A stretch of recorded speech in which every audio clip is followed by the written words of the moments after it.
Corey Mach stars as the Bard himself, William Shakespeare, in *And Juliet, the hit musical, currently on a national tour. Corey, thank you so much for your time today. Happy holidays. Thank you for having me. It's nice to talk to you. You as well too. I mean, the show is a hit. I got to see it. I loved it from the very first moment to the very last moment. Ah, It's people that are excited about the show, and it's also a lot of word of mouth. yeah, it is. We get a lot of people coming up to us at the stage door saying that they didn't know a lot about the show.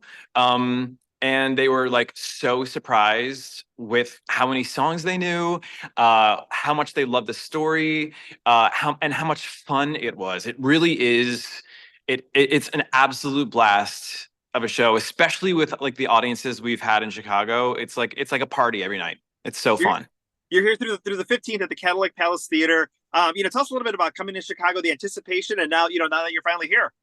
Yeah, I mean it's on tour. You're really excited for the big cities that compare to New York. I mean, there's nothing like doing a Broadway show in New York City, but to be able to go on tour and then to know that you're going to be going to not only the small towns but to cities like LA and Chicago and Boston, it really is a blast because this is what we want.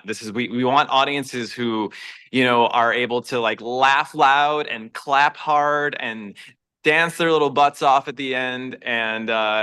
And it's just, yeah, it's a dream to be back in Chicago after so many years. Yeah. Because you've done several tours, so this is not your first time here in our city. I think this is my fourth time in Chicago. I did Rent in 2007. I did Wicked in 2010. And then I started in Flashdance 10 years ago, which came to this very theater 10 years ago. Yeah. William Shakespeare, tell us a little bit about the twist that you're taking on him, and what we get to see in the show.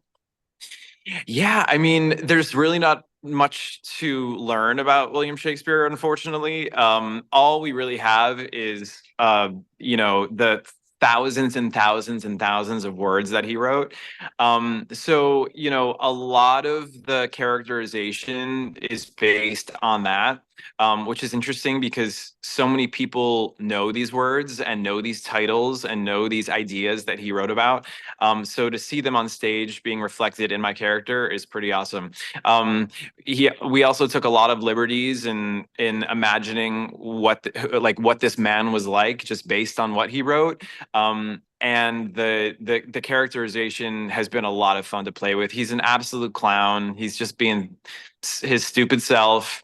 It's a brilliantly written role. I get to sing the best songs in the show, honestly, and I get to be just dumb. So, the director, really, Luke Shepard, he let me kind of do my own thing and just bring my own personality to it. And I think that's just made it all the more dynamic. So, I yeah. mean, I love I love all the dynamics in the show. But let's talk a little about Anne Hathaway. Obviously, I would just say Anne, but I just feel like I always have to say Anne Hathaway. Yeah, yeah, yeah, And yeah. Shakespeare. I mean, the dynamic that you have with the actress. Yeah, so Teal and I met about 10 years ago in the city. We've never worked together, but we've always kind of hit it off, and we have the same sense of humor, and she's just such a dear friend.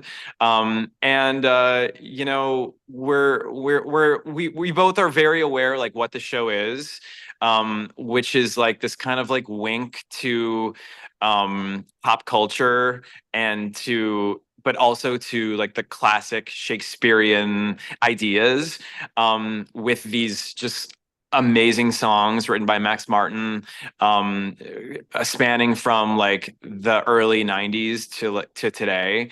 And I think we're both in the same world of the show, which is like super helpful. Yeah. I mean, let's just talk. I mean, you have an amazing background behind you because we get to see all the songs from Britney Spears and the Backstreet Boys and I know. Robin Look and at all these. Kesha and Katy Perry and Yeah. Kelly Clarkson. I mean, what's it like to perform those songs and seeing the audience reaction? They want to sing because they know every word, but just maybe the glow in their eyes of, oh, this is my song because I've been singing it for 30 plus years. Well, the great thing about the show is that it's not like any other jukebox musical where it's like song, scene, song, scene, song, scene.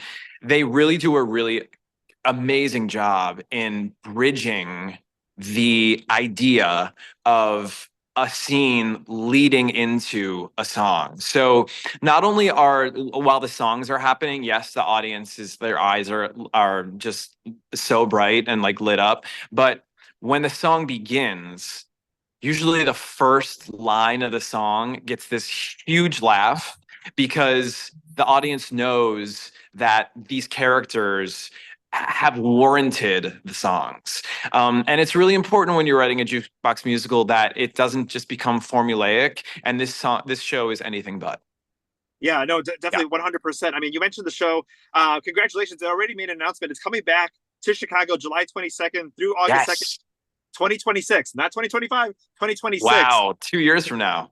2 years from now. I mean, just shows the popularity and just the power of the show. I mean, talk a little bit about that longevity, that audience is already wanting this, coming, 2 years from now. Well, I think it's all about the songs. I think it's all about the songs. I mean, one person wrote all of these songs behind me. It's really crazy that, and like to compare Max Martin to Shakespeare in a certain way, like he really is like the Shakespeare of our time. I mean, Shakespeare back in his day he was like the creator of pop culture of the time. People would travel far and wide to see his shows and still do. And I think that, in 100 years, these songs are still going to be as popular as they are now.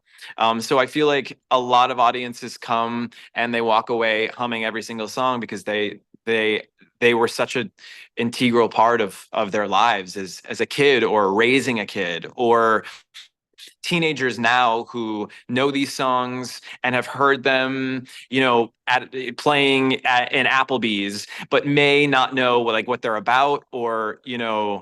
or who sang them originally.